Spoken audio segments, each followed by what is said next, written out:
माता तुलसी की इस दिव्य रहस्यमयी कथा में आपका स्वागत है। भाग 1 आप इसके पहले श्रवण कर चुके हैं। अब दूसरे भाग में चलते हैं, आगे बढ़ते हैं। राधे राधे। भगवान नारायण कहते हैं, मुने, धर्मध्वज और कुशध्वज इन दोनों नरेशों ने कठिन तपस्या द्वारा भगवती लक्ष्मी की उपासना करके अपने प्रत्येक अभीष्ट मनोरथ को प्राप्त कर लिया। महालक्ष्मी के वर प्रसाद से उन्हें पुनः पृथ्वीपति होने का सौभाग्य प्राप्त हो गया। वे दोनों धनवान और पुत्रवान हो गए। कुशध्वज की परम साध्वी भार्या का नाम मालावती था। समयानुसार उसके एक कन्या उत्पन्न हुई जो लक्ष्मी का अंश थी। वह भूमि पर पैर रखते ही ज्ञान से संपन्न हो गई।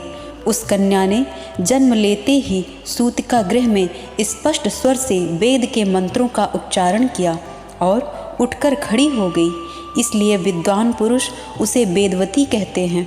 उत्पन्न होते ही उस कन्या ने स्नान किया और तपस्या करने के विचार से वह वन की ओर चल दी। भगवान नारायण के चिंतन में तत्पर रहने वाली उस देवी को प्रायः सभी ने रोका, परंतु उसने किसी की भी ना सुनी। वह तपस्विनी कन्या एक मनवंतर तक पुष्कर क्षेत्र में तपस्या करती रही। उसका तप अत्यंत कठिन था, तो भी लीलापूर्वक चलता रहा। अत्यंत तपोनिष्ठ रहने पर भी उसका शरीर हष्ट पुष्ट बना रहा। उसमें दुर्बलता नहीं आ सकी। वह नवयौवन से संपन्न बनी रही। एक दिन सहसा उसे स्पष्ट आकाशवाणी सुनाई पड़ी, सुंदरी, दूसरे जन्म में भगवान श्री हरि तुम्हारे पति होंगे। ब्रह्मा प्रभृत देवता भी बड़ी कठिनता से जिनकी उपासना कर पाते हैं, उन्हीं परम प्रभु को स्वामी बनाने का सौभाग्य तुम्हें प्राप्त होगा। मुने, यह आकाशवाणी सुनने के पश्चात रुष्ट हो वह कन्या गंधमादन पर्वत पर चली गई और वहाँ पहले से भी अधिक कठोर तप करने लगी। वहाँ चिरकाल तक तप करके विश्वस्त हो वहीं रहने लगी। एक दिन वहाँ उसे अपने सामने दुर्निवार रावण दिखाई पड़ा। वेदवती ने अतिथि धर्म के अनुसार पाद्य, परम स्वादिष्ट फल और शीतल जल देकर उसका सत्कार किया। रावण बड़ा पापिष्ट था। फल खाने के पश्चात वह वेदवती के समीप जा बैठा और पूछने लगा, कल्याणी, तुम कौन हो और क्यों यहाँ ठहरी हुई हो? वह देवी परम सुंदरी थी। उस साध्वी कन्या के मुख पर मंद मुस्कान की छटा छाई रहती थी। उसे देखकर दुराचारी रावण का हृदय विकार से संतप्त हो गया। वह वेदवती को हाथ से खींचकर उसका श्रृंगार करने को उद्यत हुआ। रावण की इस कुचेष्टा को देखकर उस साध्वी का मन क्रोध से भर गया। उसने रावण को अपने तपोबल से इस प्रकार स्तंभित कर दिया कि वह जड़वत होकर हाथों एवं पैरों से निश्चेष्ट हो गया। कुछ भी कहने करने की उसमें क्षमता नहीं रह गई। ऐसी स्थिति में उसने मन ही मन उस कमल लोचना देवी के पास जाकर उसका मानस स्तवन किया। शक्ति की उपासना विफल नहीं होती। इसे सिद्ध करने के विचार से देवी वेदवती रावण पर संतुष्ट हो गई और परलोक में उसकी स्तुति का फल देना उन्होंने स्वीकार कर लिया। साथ ही उसे यह शाप दे दिया, दुरात्मन, तू मेरे लिए ही अपने बंधु बांधवों के साथ काल का ग्रास बनेगा, क्योंकि तूने काम भाव से मुझे स्पर्श कर लिया है। अतः अब मैं इस शरीर को त्याग देती हूँ, देख ले। देवी वेदवती ने इस प्रकार कहकर वही योग द्वारा अपने शरीर का त्याग कर दिया। तब रावण ने उसका मृत शरीर गंगा में डाल दिया और मन में इस प्रकार चिंता करते हुए घर की ओर प्रयाण किया, अहो, मैंने यह कैसी अद्भुत घटना देखी, यह मैंने क्या कर डाला। इस प्रकार विचार कर अपने कुकृत्य और उस देवी के देह त्याग को याद करके रावण बहुत विषाद करने लगा। मुने, वह देवी साध्वी वेदवती दूसरे जन्म में जनक की कन्या हुई और उस देवी का नाम सीता पड़ा, जिसके कारण रावण को मृत्यु का मुख देखना पड़ा था। वेदवती बड़ी तपस्विनी थी। पूर्व जन्म की तपस्या के प्रभाव से स्वयं भगवान श्री राम उसके पति हुए। ये राम साक्षात परिपूर्णतम श्री हरि हैं। देवी वेदवती ने घोर तपस्या के द्वारा आराधना करके इन जगदीश्वर को पति रूप में प्राप्त किया था। वह साक्षात रमा थी। सीता रूप से विराजमान उस सुंदरी देवी ने बहुत दिनों तक भगवान श्री राम के साथ सुख भोगा। उसे पूर्व जन्म की बातें स्मरण थीं, फिर भी पूर्व समय में तपस्या से जो कष्ट हुआ था उस पर उसने ध्यान नहीं दिया। वर्तमान सुख के सामने उसने संपूर्ण पूर्व क्लेशों की स्मृति का त्याग कर दिया था। श्री राम परम गुणी, समस्त सुलक्षणों से संपन्न, रसिक, शांत स्वभाव, अत्यंत कमनीय तथा स्त्रियों के लिए साक्षात कामदेव के समान सुंदर एवं श्रेष्ठतम देवता थे। वेदवती ने ऐसे मनोभिलाषित स्वामी को प्राप्त किया। कुछ काल के पश्चात रघुकुल भूषण सत्यसंध भगवान श्री राम पिता के सत्य की रक्षा करने के लिए वन पधारे। वह सीता और लक्ष्मण के साथ समुद्र समीप ठहरे थे। वहाँ ब्राह्मण रूपधारी अग्नि से उनकी भेंट हुई। भगवान राम को दुखी देखकर विप्र रूपधारी अग्नि का मन संतप्त हो उठा। तब सर्वथा सत्यवादी उन अग्निदेव ने सत्य प्रेमी भगवान राम से ये सत्यमय वचन कहे। ब्राह्मण वेशधारी अग्नि ने कहा, भगवान, मेरी कुछ प्रार्थना सुनिए। श्री राम, यह सीता के हरण का समय उपस्थित है। ये मेरी माँ हैं। इन्हें मेरे संरक्षण में रखकर आप छायामयी सीता को अपने साथ रखिए। फिर अग्नि परीक्षा के समय इन्हें मैं आपको लौटा दूंगा। परीक्षा लीला भी हो जाएगी। इस कार्य के लिए मुझे देवताओं ने यहाँ भेजा है। मैं ब्राह्मण नहीं, साक्षात अग्नि हूँ। भगवान श्री राम ने अग्नि की बात सुनकर लक्ष्मण को बताए बिना ही व्यथित हृदय से अग्नि के प्रस्ताव को मान लिया। नारद, उन्होंने सीता को अग्नि के हाथों सौंप दिया। तब अग्नि ने योग बल से मायामयी सीता प्रकट की। उसके रूप और गुण साक्षात सीता के समान ही थे। अग्निदेव ने उसे राम को दे दिया। माया सीता को साथ ले वह आगे बढ़े। इस गुप्त रहस्य को प्रकट करने के लिए भगवान राम ने उसे मना कर दिया। यहाँ तक कि लक्ष्मण भी इस रहस्य को नहीं जान सके।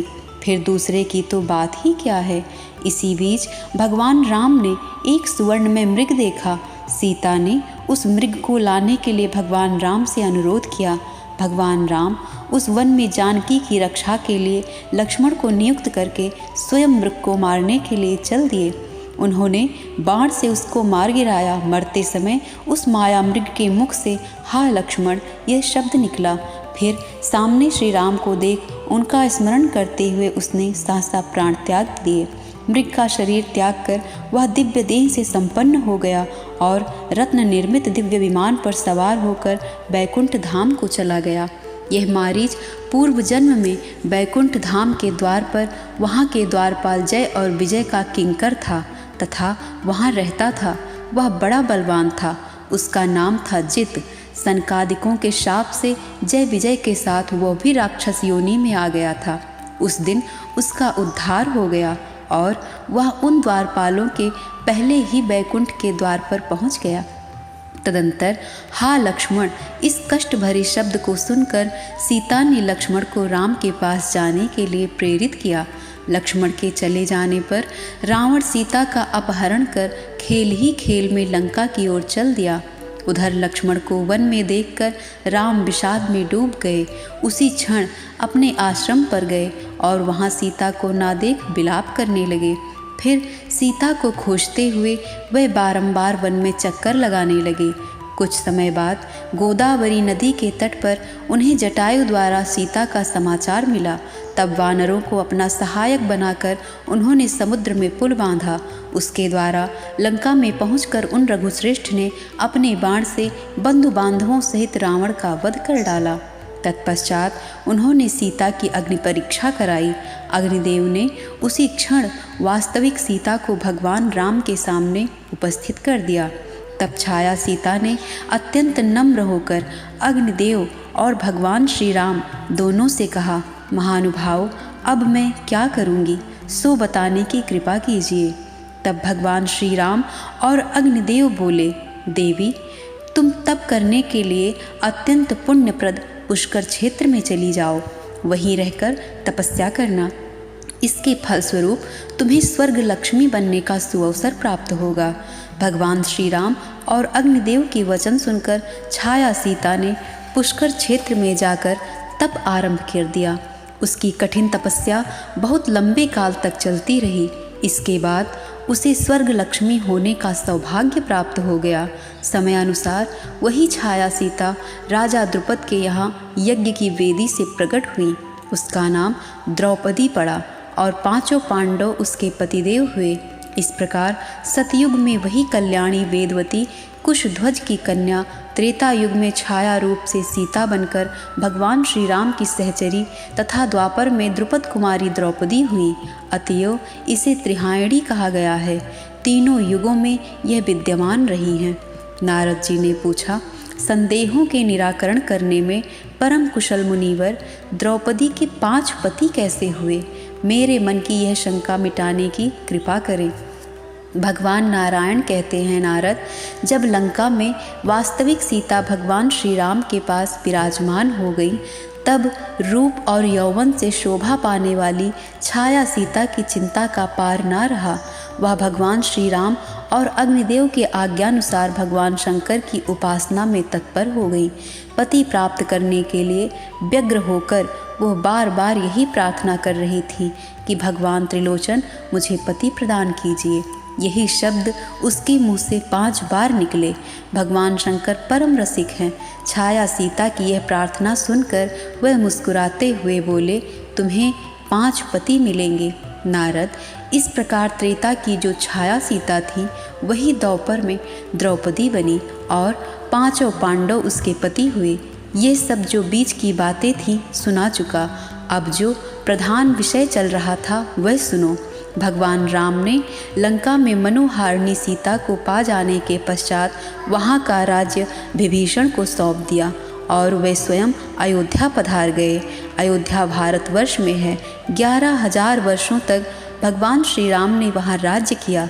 तत्पश्चात वे समस्त पुरवासियों सहित बैकुंठ धाम को पधारे।